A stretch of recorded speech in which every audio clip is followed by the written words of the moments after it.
Hello, and welcome to another day of English 2. I'm your online teacher, Miss Bear. As a reminder, we have been working on an argument unit on free speech and social media. And this has been a unit from Common Lit, and your teacher can get all of the resources on the Common Lit website. If they need further instructions on how to get to those resources, then they need to go back to lesson 1 of this unit so that they can go to that specific resource. But again, it is Common Lit, free speech, and social media. Our essential question for this unit is, how do you convince people that you are right? And I don't mean necessarily that what you're saying is right, but in an argument, how do you convince someone that your side is the best side? The best way to do that is to have evidence to support your position. And so throughout this unit, you are going to be gathering evidence to support your ideas on should schools be allowed to punish students for what they write on social media. At the end of this unit, you will be writing an essay answering that question, and you should have already been exploring your thoughts on this question already. We've already read Tinker versus Des Moines. We've also watched a couple of videos about this topic. Today, we're going to read a new text on it. Before we do, let's look at what this text is about. So let's start by this. I want you to raise your hand and share your answer to this question. Would you be willing to take a case all the way to the Supreme Court if you believed that you were right? Those are some great answers, and I'm glad that you shared those out. Today's case does exactly that. This case goes all the way to the Supreme Court, and you're going to get a chance to read about that.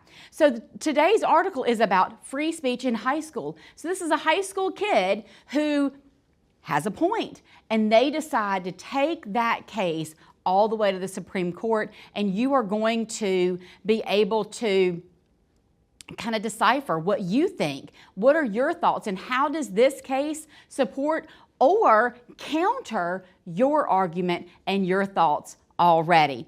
So through these 4 court cases, not just one, but these are 4 court cases, the Supreme Court refined students' First Amendment rights. And so it really gave that idea of, or further deepened the idea of free speech and free rights to high school students. Because as you remember, there was this idea that you weren't really a citizen until you were 18, so you really didn't have those rights. Well, the Supreme Court has made some decisions that have changed the way we think about human rights and what kind of rights that we have.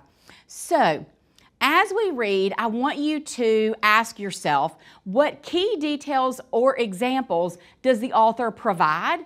And what central idea do these details reveal? So if you remember when we did our very first unit, we talked about what the central idea was and how you define what the central idea is. And as you know, when you read, Common Lit does a phenomenal job with prompting you questions throughout the text. These questions are meant to help support these ideas and these expectations that they have of you. So now I am going to let you read free speech in high school.